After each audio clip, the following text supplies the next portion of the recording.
I didn't even know about the college games. That shows me. And I also, I lived between London, Paris, and Maine, kind of an interesting trifecta. And so when people are saying it's cold, vous avez toutes mes romans en français, je parle français aussi. Voilà, ça c'est très impressionnant. Now you know I speak French.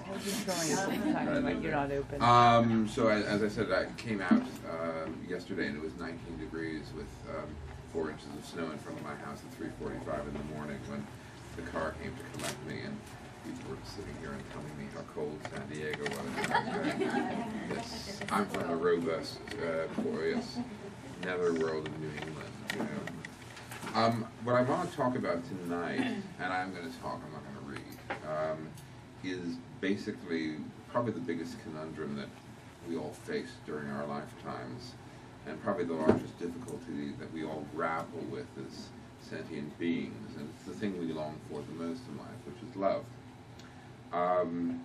I was talking about this morning at 8 o'clock and saying, 8 in the morning is not a time really when you want to discuss love. It's, that's usually over 3 drinks in a bar at about 10, with a pianist playing. I said, at 8 in the morning, the only people who are talking about love are people who've just fallen in love and are having breakfast together after the night before, or people in the therapist's office talking about how it all went wrong. So this is not a bad time right now. I was reminded of a friend of mine, one of my oldest school friends, now like me in his 50s, and who has recently about to embark on his 3rd marriage. As I said, basically a 3rd marriage, really that's the triumph of optimism over experience. And it's always the same person, which I think is the very interesting thing about the choice of people he gets involved with. It's always the same woman. They're always angry, which his mother was. I remember his mother very well.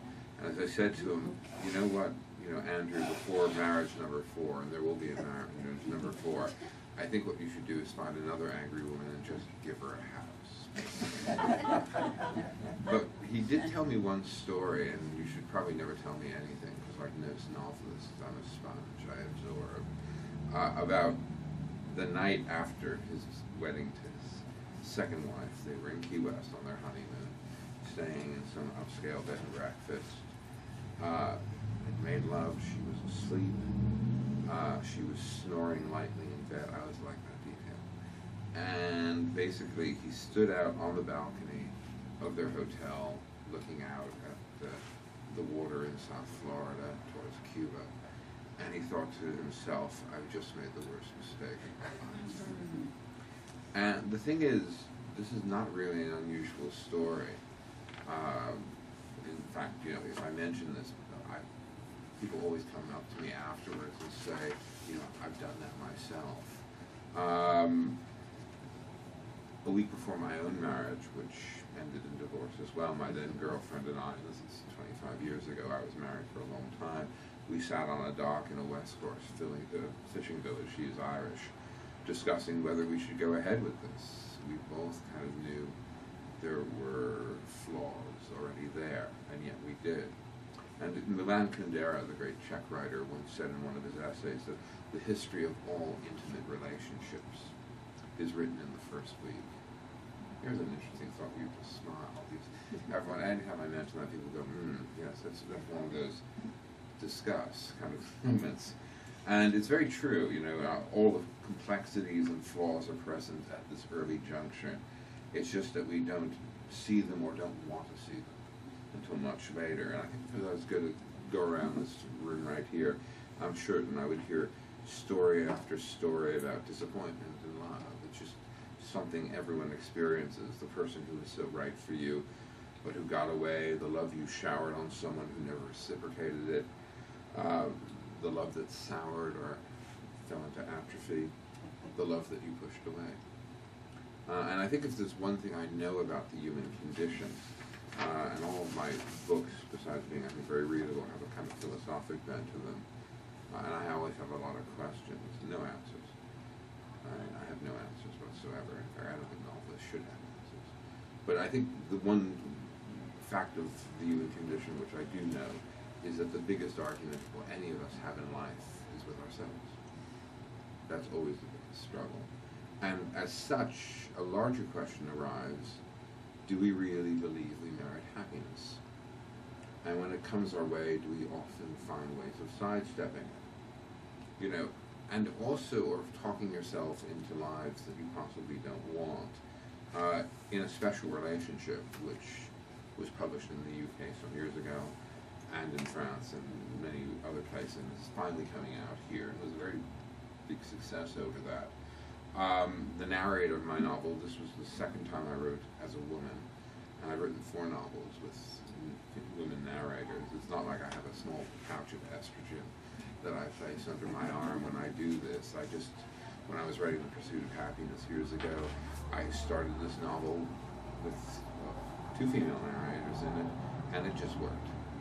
Why it works, I don't know, but people seem to tell me I seem to get it right. It's not that I ever think as a woman. I always just think as my narrator and see the world with her eyes. But in Special Relationship, my narrator is a woman named Sally Goodchild. She's that rare vanishing breed. She's a war correspondent for a Boston paper. She's very bright, exceptionally competent, and like every war reporter I've ever known, and I was a journalist for a long time, in London mainly, she's someone who runs towards the gunfire when she hears it. That's always a classic war correspondent thing. They're crazy. She's also 38 and unattached, and not really thinking about the proverbial biological clock until she has a little contraception error with a man she's met in Somalia, a British journalist named Tony, who's very amusing. He's a Brit, and he's very English. He himself is a foreign correspondent. They meet in Somalia, they hook up romantically in Cairo. You know, she likes his flippancy, his cleverness. Is it love? She tries to tell herself so, especially when she finds out she's pregnant. But she's crowding 40, and it's now or never. When I was writing this book, which was a few years ago, you know, I had many women friends like this. I mean, I always remember one friend in London saying to me, you know, if you can find a guy who can hold a spoon without drooling, you know, I'm interested. Again, it was, that sort of maternal question was something that interests me very much, and how people, again, in a situation like this, talk themselves into, well, all right, I'm 38, I'm pregnant. I'm not sure if this is right, however. So she follows him to London. I've lived in London for 22 years. And basically, London is always represented in a sort of romantic picture postcard way. That Hugh Grant film, Notting Hill. The city that I know and respect enormously, I wouldn't say I love it, but I respect it a lot, is a very complex, huge kind of mechanistic wheel. Difficult, hostile, like any great big city. It's almost 9 million people. Overcrowded, a lot of stress. You know, the old notion of London as this place of kind of ultimate civility and hello sir and all that is actually a misnomer. And I always said that the way you survive as an American in London is you become an Anglophobe. You know, it's a very strange English perversity. I've seen Americans come in and they've tried to fit in. Or, I mean, I've lived there, as I said, 22 years, and I was 11 years before that in Ireland. So, you know, my accent, although it's still American, my vowels get a little funny sometimes. It just happens. But I've tried very hard to hang on to my American accent. And I certainly hung on to my identity because I saw people trying to fit in, and the English hated them. Whereas if you're snide to them and you actually tell them, you know, basically, I'm not impressed, they like you immediately. It's very strange. I always remember a cab driver, and he had a very East End accent. He said, "Americans talk funny, don't they?" to me, and I went, "Yeah, they do." And he went, "You taking the piss, mate?" I said, "Yeah, I is." And I, you know, it was just like, yes. I said, you know, I said, "Everyone has an accent, sir. You too." You know. Anyway, Sally comes to the city, and basically finds it very foreign, very cold, very, very mildewy. I mean, that's the other thing about London. It has phenomenal cultural strengths. It is, you know, one of the world's great metropolitan wheels. It also has the most depressing climate. It is like living in perpetual mildew 10 months a year. And she also discovers, of course, for the first time in her life, she's playing house with a guy. And these are two foreign correspondents. And Tony, in that classic way, having said, yes, come on, we'll do this, he then, in that classic male way, begins to start realizing, oh my God, I'm trapped. Mm-hmm. And things begin to fray. I think the greatest line of poetry is from Yeats, which I always love. Things fall apart, the center will not hold. You can apply that to everything. So things begin to fall apart. There are two people who've jumped into a life for which they were not prepared. And again, this is hardly an unusual scenario. And then her son arrives in the world, and she suddenly finds herself unwilling to hold him. She has voices in her head telling her repeatedly that she's useless as a mother. An insidious itch begins to develop beneath her skin, and begins to drive her to such distraction that she all but shreds, you know, part of her shoulder. And she also had a desire, and is discovered slamming her head against the floor of their house. These are all classic signs of postnatal depression. And of course her husband, being who he is less than sympathetic. He's very much of the sort of snap out of it school, you know, it's of emotional support. That's, I would call the Prince Philip school of emotional support. And she ends up banged up, as they would say in England, in a psych ward. And when she eventually regains her equilibrium and comes out of this and can hold her son again, and also begin to start feeling for the first time the unconditional love which a parent does feel for a child, she finds her life on a very wild trajectory as she's thrown into possibly the biggest nightmare a mother could experience imaginable. What that is, you have to read the book. I'm not going to say. Two things though about this book. I mean, one thing that I was so pleased with, I was giving a talk at the Edinburgh Book Fair during the Edinburgh Book Festival some years ago. I was approached by these two very nice women who informed me that they were the director and co-director of the National Society for Postnatal Depression in the United Kingdom, and this has become a standard text. And they said to me, I don't know how you did this, but you got it right. Absolutely right. Now, I've never suffered a postnatal depression myself, but I did do a little research, and some years ago I was at this dinner party in London, which my then wife dragged me to, and it was all full of city people, financial people. And I was sitting next to this woman. She was in her 30s. She was what's known over there as a classic slim, you know, Princess Diana type. Yes, you know that expression. She worked yes, she had a job in PR. And she was very well spoken, very clipped. And she knew my books, and she said, oh, I've done nothing with my life, absolutely nothing. I said, you know, don't say that. I said, no life is uninteresting. Every life is a novel in its own sense. And I said, you know, do you have kids? And she said, well, she only had one, a son. And I said, oh, you're going to have more? She said, no, absolutely not. And intimated that she'd been going through a very difficult period a year ago after she had this child. And I said to her, look, I'm not trying to hit on you, but this interests me. Could I take you to lunch? And she slipped me her number.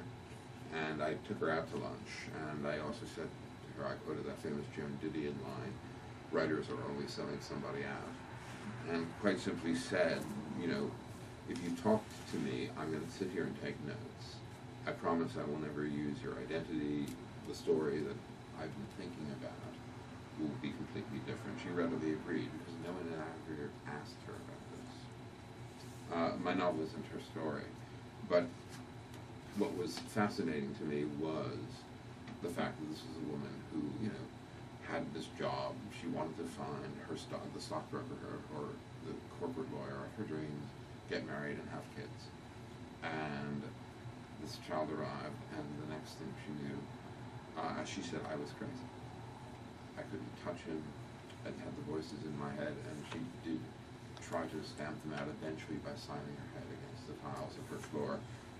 in her kitchen in Chelsea, which I thought immediately they must be very expensive tiles if they're in Chelsea, you know. And essentially, for me, what was most interesting about this, when you think about it, I've never suffered any depression. I've had friends, of course, like probably everyone of you has, or maybe some of you have had depression. But it's also that way, in one way or another, that essentially life throws things into your path which you just can never see coming.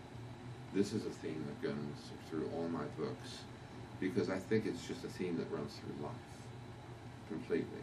I have a son who's autistic.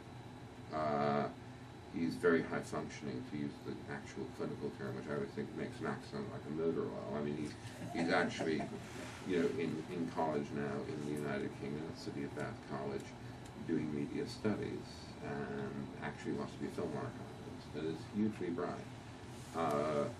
But at the start I was told, essentially, have no hope. I never believed that. That whole situation kind of taught me, especially when you get into when you know, as a couple you agree you're going to try to have kids, you never see this coming. It certainly, in one level, changed the way I looked at the world. And it's that very interesting thing that actually people don't talk about, which is essentially, you know, one of the prices of just being alive is the fact that difficult things are going to come your way. No one avoids that. No one avoids that. It's something that frustrates me enormously in kind of contemporary thought, the way you feel. People are always kind of going on about mastering life. You know, there's a huge self-help section in every bookshop, you know, basically saying how you can get it right. I don't think that at all. I think life is fundamentally very messy. And that makes it very interesting, but it's tricky. And you can never really know where the trajectory of your life is going to bring you. This is the whole thing in this novel. You know, this is a war correspondent. She's on an assignment. She meets the guy. She gets pregnant. Da da da da da. If you think about any trajectory of life, it works that way. A story. 1983. I worked at the Abbey Theatre in Dublin for 5 years at the start of my career. I ran a theatre company in Dublin. This is after I finished college back east. And I'd been at Trinity College Dublin as a guest student. I went back for a couple of weeks. I started a theatre company with a friend, lived this very bohemian life. There were 4 in Dublin, and ended up at the National Theatre running their experimental theatre when I was 23. I went over with a director friend just at the last minute to Glasgow because he had a film coming into a film festival there. This is Scotland, where everyone drinks like idiots. The Scots always make the Irish, you know, look temperate in this field. I was at a bar. At the time, I was, what, 28. I was propping up this bar and trying to chat with this very, very attractive woman from Edinburgh, who I think decided I was an idiot. And we'd had a scotch together. We were smoking cigarettes. I did that back then quite a bit. And I think after about a half an hour, I could see this was going nowhere, and said, "Look, nice talking with you. Goodbye." I then walked to the reception desk, and I said, "Could you get me a cab?" I was going to go back to the B&B I was staying in. The cab arrived, and this Glaswegian guy, he was a lout, about 5'6", and built like a pit bull, with this very, very blonde-looking woman who looked like a pro. Basically, he got in my way and said, "That's my cab, Jimmy." And I said, "Of course it is, sir. You know, by all means, please take the cab," because I could just tell if I had argued, I'd probably be picking up my teeth with broken fingers. So I didn't do that. I went back to the reception desk and I said, "I think you need to get me another cab." And at that moment, this woman called Grace Carley, who worked for the Irish Film Board, walked in, and who I'd met 2 or 3 times in Dublin. Very beautiful woman, looked like a young Julianne Moore at the time. I said, "Grace," and she said, "Douglas." I said, "I'll buy you a drink." That's how I met my wife. So the taxi came. You know, life would have been very different, as it turned out, a lot cheaper. But I'm sure, you know, if I asked around here, everyone has a story like that. And I think that's one thing that this novel deals with, which is life's extraordinary randomness, you know, and the way the trajectory of things brings you to dark places you never imagined finding yourself, and lives that you never thought you would lead. It's also a novel which I think, like all my books, someone described it as postnatal depression as a thriller. And I can't explain why, because I'll give too much away, but you'll see why when you read it. The new novel that is coming out in a couple of months, The Moment, you know, also grapples with different sort of questions, but very much a central preoccupation, which is the notion of loss, and also the loss of true love. As I said earlier, I was married for 23 years, and knew that, you know, for so many of them, the marriage was fundamentally flawed, but there were two very wonderful children, and some good stretches. I once described my marriage using that statement of Rossini about Wagner's Ring Cycle. You know, he said, "What do you think of the Ring Cycle of Wagner?" He said, "Oh, there's some great 15 minutes." You know? But basically, when I finally decided to pull the plug on it, and divorce happened, and that's always a grisly business. Naturally, in the middle of this kind of huge emotional sea change in my life, I started writing a novel about love. And though it's a very personal book, it is not autobiographical, although any novelist who says they don't write in an autobiographical way is a liar, or a Scientologist. Yeah, I think all writers, even if you're not writing directly about your life, it's there. It's there because you're basically, you're always writing yourself in one way or another. The Moment is set largely in Berlin in the 1980s, when the city was still divided, when the shadows of the Cold War were omnipresent. When I was there, I had a fellowship from the German government as well. At heart, it's the story of a young American writer named Thomas Nesbitt. At the time, he's in his mid-20s. He moves to that divided city to write his second book.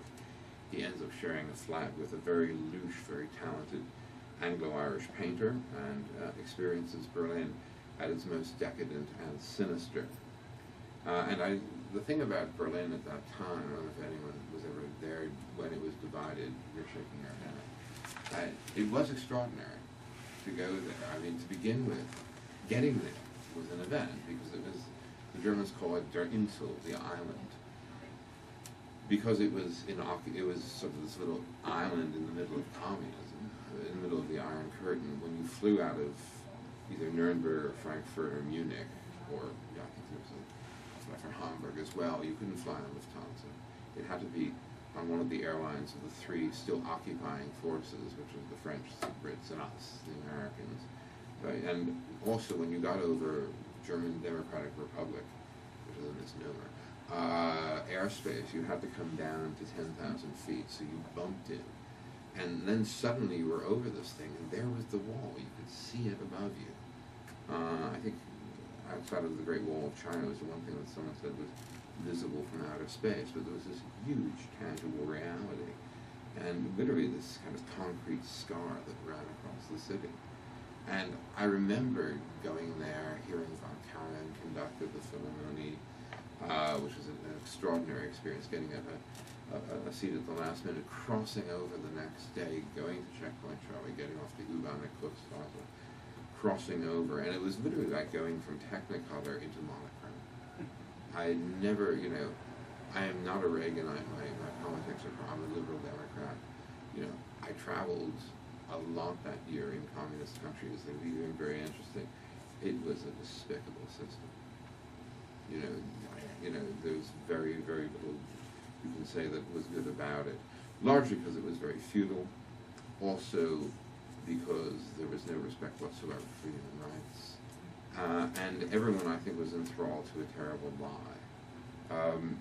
So that was playing in my head as I was writing this book. But Thomas is there. He's basically living the life of a 25-year-old in Berlin. It's very much a young man, and like someone who's the byproduct of an unhappy marriage, he's also in his own personal life someone who's always dodged commitment. But then he meets an East German translator named Petra Dussmann, who's been expelled from her country. She's just 30. And literally within a minute of meeting her, he falls madly in love. It hits him like, you know, a slap across the face. He's never felt this in any way before. And the love story that follows, I've been told by people who've read the book, captures the ardor, the excitement, the absolute heatiness of first love, or simply falling in love at any moment in your life. That sense that the world has fundamentally changed because you're not alone in it anymore. And also because love is really the one thing I think we all crave more than anything. But though this love is eventually reciprocated for Petra, it too is very much the real thing. The shadows of her past life in East Germany suddenly loom over everything with heartbreaking results. It's quite a sad book. As to why and how this all transpires, again, you'll have to read the book. And you have to wait a few months. But because like all my novels, I hope this one will keep you up until all hours. As the thing about my fiction, and my career is beginning to get known here. It's better known in Europe, where I've been living for many years. I've always felt that I work on both sides of the fence. I write novels that are both serious but very accessible at the same time. I don't think it's a mortal sin to want the reader to turn the page. I think there's always a terrible kind of idea that it's either literary fiction or it's popular fiction. Literary fiction often is not very reader-friendly. Popular fiction, I think, often is just not very well thought out and very two-dimensional. As I said to someone over the years, a journalist recently, I have a very 19th century view of the novel. I tell stories about the way we live now, to invoke trouble. Stories that are both accessible, that yet also grapple with so many of the large questions which we all endlessly grapple. And what many readers at the moment have told me so far is that besides being a novel, over which they lost sleep because they had to find out what happened, it's also a novel that seems to make everyone reflect on their own intimate history of all that we have found and lost and found in our personal lives, and what that intimate history ultimately reveals about ourselves. Because, as I said earlier, the biggest argument in life we have with ourselves. And happiness, I think, although everyone says it's the goal, I wonder about that. I think happiness is something we, shall we say, argue with all the time and frequently sidestep. And around 2/3 of the way into the novel, one of my characters, he's a CIA man, explains to Thomas, for reasons that you'll have to see, the theory of radar. Someone told me about radar when I was working on the book. I had a friend in Paris, and we got talking about something or another, and he mentioned to me, he studied engineering. He said, "Do you know how radar works, Douglas?" And as he told this to me, I immediately an idea came into my head. I said, "This is just such a remarkable metaphor for what I'm writing about." Radar was invented at Cambridge during the Second World War. Cambridge being of the two, of Oxford and Cambridge, much more of the science university. The call came from Churchill with the War Cabinet, basically saying, U-boats are pounding the crap out of us. We need to find a way of tracking them. So what they discovered was that, and think about this in terms of just human attraction. In radar, a magnetic field is set up between two objects, and a signal is set out. But what comes back is not a clear reading or review of the other object. It is the image that has been projected onto the object. Now, if you think about that's very frightening. But it's also why I think so many romances end up being so damn complicated and disappointing. Because what we're seeing is the image, not the object. I think that's very true. We often project onto other people that which we want, but which might not be there. But in this novel, in the moment, what Thomas discovers is he thinks he's found the real thing. Then He's convinced, no, it's the image. The tragedy is actually it was the object all along. You know, it was true love, and the moment has come and gone. And personally, I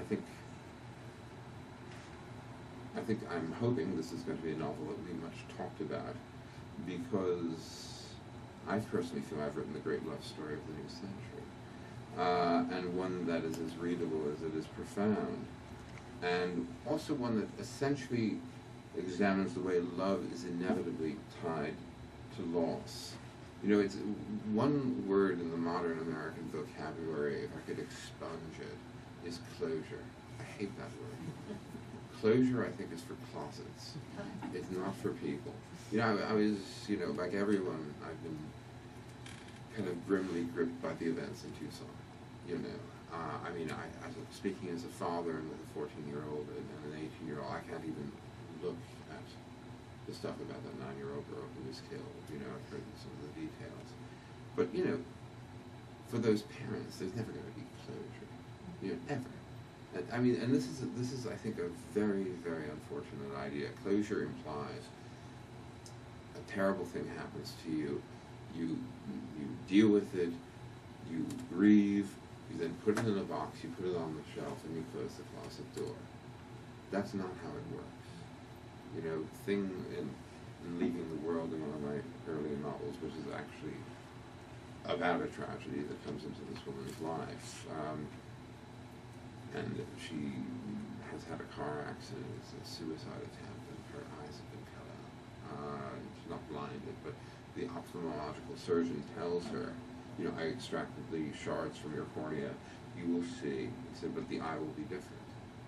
It will see the world in a different way. That's what happens when tragedy essentially comes into people's lives. There isn't closure. What you do eventually have to do is make an accommodation with things. That, to me, is what we all do in life, is make accommodations. And, you know, personally speaking, I mean, I said this recently to somebody, you know, I think you actually have to accept the fact that the tragic is just part of the price we pay for being here.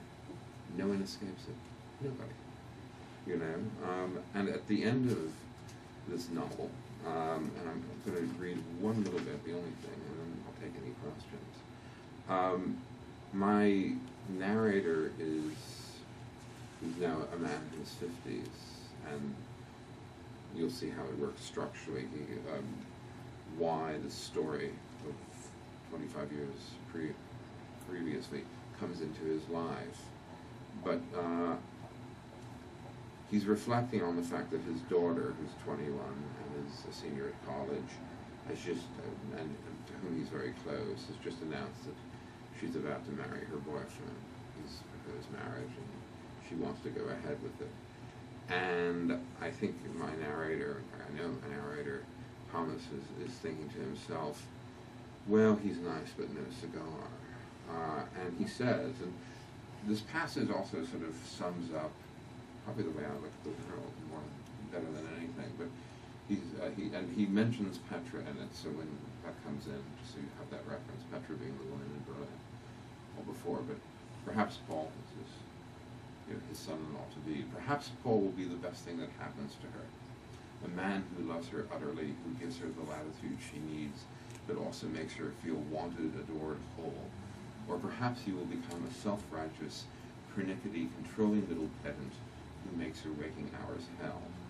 Or perhaps it will all turn out very pleasant and middling.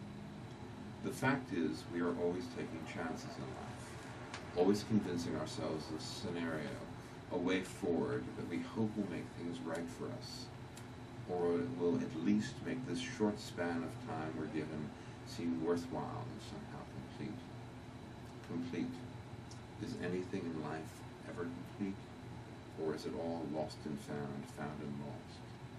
My daughter, my only child, wants to get married. Of course I will give her my blessing. Of course I have the most profound doubts about the real rationale behind this decision.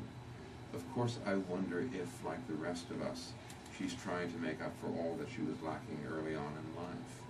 Of course I feel guilty about that. And of course I temper this guilt with the understanding that we're pals, that we can talk, that we get each other. You're still so alone, Dad, she told me recently.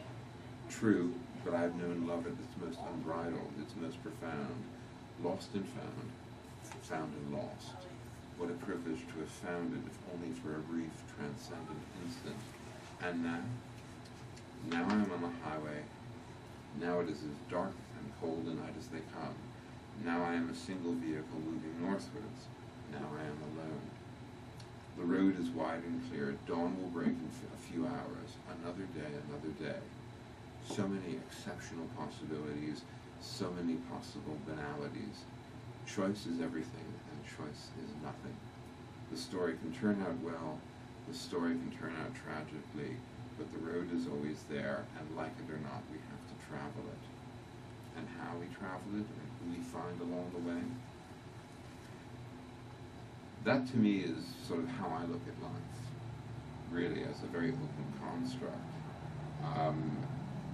And in the end, everything comes down to interpretation. I think that's one of the very interesting things about life.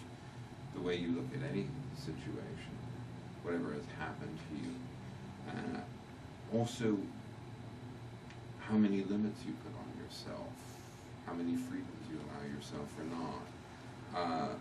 This sort of stuff churns around in all my books, but at heart I'm a storyteller, and I want to keep turning the page at the same time. So, I hope you read the books, and thanks for giving me a half an hour of your time, and if you have any questions. Yes? Oh. Thank you. I heard a presentation last year from a psychologist who used the word stressors. And these are things that happen that are kind of tragic or whatever you want to call it in your life. And he has found in his practice, if you can get to that person rather quickly, they won't wallow with them for the rest of their life. Because he has seen people where something happened 20, 30 years ago, and all of a sudden, 10 years later, they're bothered by something, and that's what caused it. Yeah, I mean, again, it's that interesting thing. My daughter's closest friend at school, in what they call form over their homeroom here, when she was 10, was knocked down and killed by a car 2 streets away from where I used to live in South London. I watched my daughter's childhood shattered. It was done, and I've talked about it a lot with her, there's a great line of Graham Greene's, who's a personal kind of hero of mine, and there's a moment in childhood where the door flies open and the world rushes in. That was it. The fact is, as I said to Amelia, from now on you will see the world in a different way. And you'll look back on this as a young woman, and see that, this was the point where everything changed. The thing is, about how you stay with something, how you accept it or let it go. I always, when people say let it go, I'm always very wary of that as a piece of or get over it, as a piece of advice. Then again, I ran into a woman I know who's a literary agent in London. I was at the Royal Court seeing a play, and I was walking back to my car, and there was this woman, Louise. Louise used to be married to the world's most boring man, a guy in Infotech. Not that everyone in Infotech is boring. I have a lot of friends who are not boring, but this guy was dreary. And Louise, people had told me that, since he'd left her for his Swedish yoga instructor, how banal is that? Anytime you ran into her, it was essentially, you were sort of having Violetta's death scene from La Traviata acted out in front of you, and she burst into tears in front of me, and she said, "Thank you so much. You don't know how horrible this is, Douglas. You don't know. I'll never get over it." And I said, "Look, let me tell you something, Keith. I just thought he was the world's most boring man." I actually said that to her, and she said, "No, I can't get over it. I won't." I'm like, "That's a choice." And there you go. Again, how maybe she needs to do that. That's the interesting thing about all of us. I certainly talking this way. all the stuff I'm talking about, you know, I've made those mistakes too. I've wallowed in stuff. Who hasn't? You know, I've not found it difficult to let go of things. I mean, you know, I'm as human as the next fool. You know. Anyone else? Hi, yeah. Are all your narrators in all your books American? Always write from American? I'm just trying to think. Yeah. Because I just got this, I just started, I'm not very far, but I noticed something that because I've lived in Europe for 15 years, and when I see Europeans writing from an American perspective or vice versa, I'm always looking for tiny little slips. Like her Boston editor right in the very beginning asked her if she can go there straight away. Yeah. That's that, British. it happens, yeah. Zadie Smith does this a lot. What? Zadie Smith and her book that she wrote on beauty. Yeah. There's a lot of little, she writes for Americans that do British things. Yeah, I mean, I've lived over there a long time, but I'm as American as you But are. I just wondered whether, you know, you get more into the, I mean, just your description of her guy, Tony, being very British. It's just interesting to. Well, I've always been the outsider there, you know, and I don't mind that. I mean, But it's great to be, I mean, you really get to sort of know the characters. Sure. You know, I think. I mean, that's a very important thing. Yeah. I think the other thing about my characters is they're all very complicated, because most people are, quite simply, and they are very complicated, and you know, and all my narrators are, you know, they often shoot themselves in the foot with a machine gun, like most people, you know. I mean, and I'm interested in that. I just, you know, I think, you know, what's fundamentally interesting is the grayness in human behavior. I mean, it's something I hate about I mean, this is also kind of the contemporary political discourse in this country and elsewhere, is it's so black and white. You know, that word Manichaean, you know, it's so Manichaean. And, you know, basically most things are very gray. They're nuances, you know. People always say there are, but they're not. Don't you think the way, culturally, the way people in England or Ireland or France will shoot themselves in the foot is often different? Oh, very, very different, yeah, absolutely. Very different. I mean, I wrote a novel. I also, you know, use places as characters, really. I mean, London is very much a character in Special Relationship, and The Woman in the Fifth, which Napier are publishing as well, and will be out in the cinema soon as a film, not a very good movie, I have to say, with Ethan Hawke and Kristen Scott Thomas as one of the novel. It's Paris, you know, The Moment is Berlin. I've used New York, my hometown, in the pursuit of happiness. So I do use cities very much because I like cities, and also because people come to cities generally, you know, to change themselves. You know, and also cities are very. I like their impersonality. They have. I mean, they all have a character to them, or characters. You know, there's not one. You know, London is. I mean, it's vast. London's Los Angeles in the 18th century, I would say. It's, you know, it really is. It's 50 miles across by 40 miles wide, and I mean, there are so many different Londons. You know, so but that interests me. Right.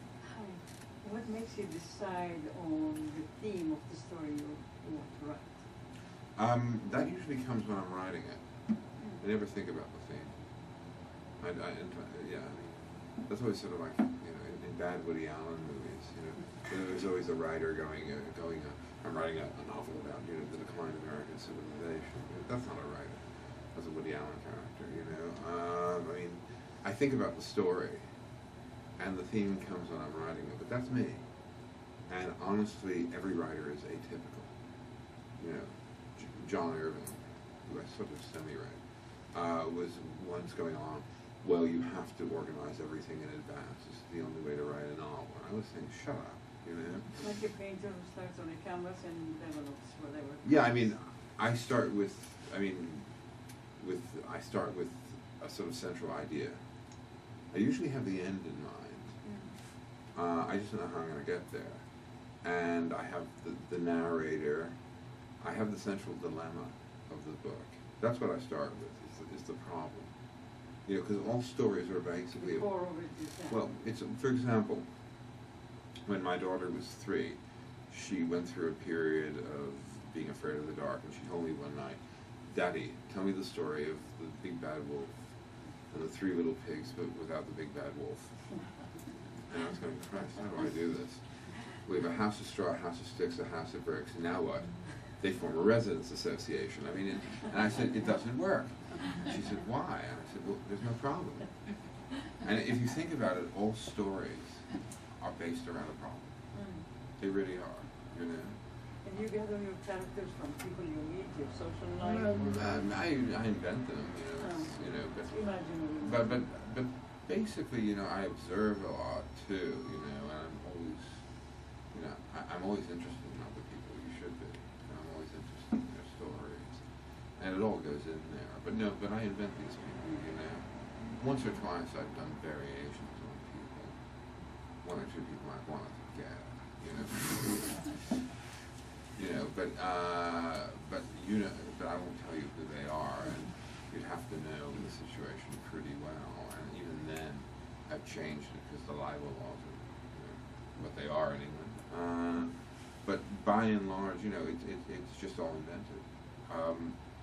But I think very much of the story, and the rest comes into it as I'm writing it. But that's me. I have a very simple method of writing a novel, which is I write 500 words a day. And I start with that discipline, which is about 2 of these pages a day. So if you do that, 6 days a week, you have 12 pages. And if you do that over the course of a year, you have a first draft. I mean, with The Moment, it was a 2-year book, because it was about an 1,100-page first draft. The novel now is 500 pages. So I've cut about 350 pages during the editing process. But again, that's my process. Some people write line by line and they will not move forward. That would drive me insane. Because it's, you know, that's almost like, you know, endless perfectionism. I want to get it out there. So the first draft, I know it's always overwritten. I then do a cut. It goes to my editors in London, Paris, and New York. And I work with 3 women editors. That was just by chance. And I work completely in French with my French editor. They don't speak English fluently. I get 3 different sets of notes. I read them. I digest them. I'm always looking for kind of common threads. And then I go to work. And I'm still, you know, even with The Moment, even though it's in bound proof, I'm still tinkering with it. Because I have one last shot, you know, before it's in stone and before it's basically, it's public. I mean, I'm not tinkering, it's really now more like just small, tiny little things, you know, words here and there. It's not the big macro stuff. But that's my process. So it's, you know, it's the same thing every time with a book. And the writer's life is you start, you finish. Do you think about what you will write in the next page? I mean, is it like an ongoing process in your mind, in your memory? You said you write 500 words and then you discipline yourself. Yeah. I don't stop. If it's going well, I'll continue. You know, if I can get a little more in the bank that day, you know, I'll do it. And I mean, towards the end of a book, I'm usually really sailing. But you also have to be very careful at the end of a book, because Updike had a very interesting observation about that you can. A lot of novels begin to falter because the writer is so desperate to finish, you know, and it's true, you know, but I look upon it each time as a marathon, and the trick to marathon running is you don't sprint, you know, and also you keep your nerve at the end, you know, and you try, and even though I do begin to accelerate, I'm also very conscious of trying to kind of keep control at all times. I don't know how it all works. I really don't. I mean, it's a given. You have the talent. You have the. Well, thank you, but I mean, I've written 13 books, and I still can't really completely describe the process, you know. Except you have to sit down and do it. That's the other thing. I mean, that is crucial. Life is about discipline anyway. You know, if you don't have discipline, I think, you know, and you know, it's also, the thing is as well, I don't think you can ever feel you've arrived. I've seen that with a couple of writers, I'm not gonna mention publicly, but where they've suddenly decided, you know, or they've been told they're great writers and it's gone very wrong because they're actually not hungry. You know, and it's something you keep learning to do. You know, and that makes it interesting. And it's a great privilege to do what I do. And I yes, sir. How did you get started? I mean, at what age did you first start writing? Were your parents readers or writers or? My mother briefly worked at NBC in the golden age of TV, and then became a housewife. And my father was a businessman. At what age did you start writing? I read a story when I was in 3rd grade about a boy who loses his mother in the supermarket and is happy about it. You can read into that what you like. I remember my 3rd grade teacher in Manhattan, Mrs. Flack, saying, "You're going to be a writer one day like this." But when I was at college, I was at Bowdoin back east. I could not get a story in the literary magazine. I started to write when I was at the Abbey at night. I was just living in an unheated house, which I was sharing with a mad English watercolorist painter, and I was keeping theater hours, which would mean most nights I would get home around 11, and I would open up a bottle of cheap Bulgarian red wine. I always remember that just come into Ireland, it was £2 a bottle, and would smoke about 10 cigarettes. I quit 23 years ago. And I had a manual typewriter, and I banged out a play for radio. I just thought, because they did a lot of radio drama on the BBC, and it got bought by the BBC. I was 25, and I thought I was a playwright, and I really wasn't. But I had about 5 things performed, and basically left my job. Did a lot of journalism. Was a columnist on the Irish Times, which was the main paper of the country there, first time they ever had an American as a columnist. Got a play accepted for production in the Abbey Theatre. This is when I had just turned 30, so I thought I'd, you know, in that small world of Ireland, I thought I'd arrive.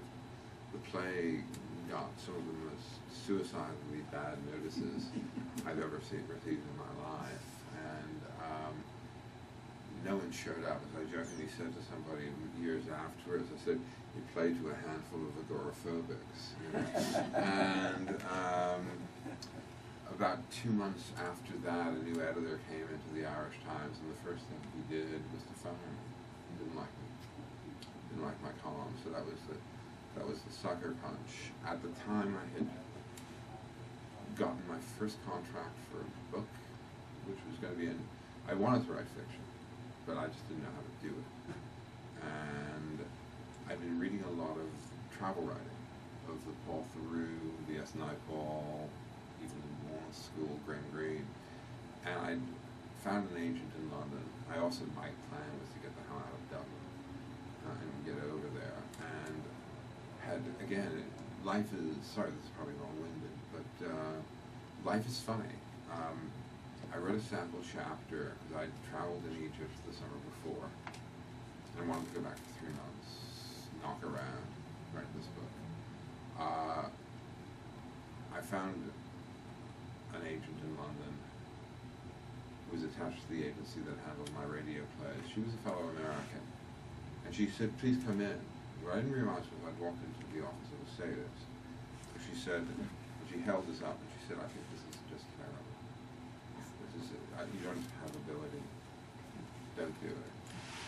And I was sort of stunned. I went back to Dublin. 2 months later, I got a letter out of nowhere, back in the days when people wrote letters. And it was from the same agency, London Management, and it was a new guy called Tony Peake. And he said, "Funny story, I've just taken over. This woman has been fired. I thought there is a guy." And my secretary essentially found a bunch of her files that she was throwing out. My secretary had just come back from Egypt, and she saw this on the top of the files about to go into the trash. And she opened it up, and she read 2 pages, and said, "This is interesting, read it." he said, I don't think I could sell this, but would you consider rewriting it and maybe refocusing it? And he said, next time you're in London. I was in London 2 days later. And I rewrote it, and Tony found me, George Allen, a very famous London publisher. They gave me a small contract. That book came out in '88, the year I moved to London. Henry Holt did it here. They just published it recently in France, where it sold 100,000 copies, but I do incredibly well over there. It's still in print, and that was my start.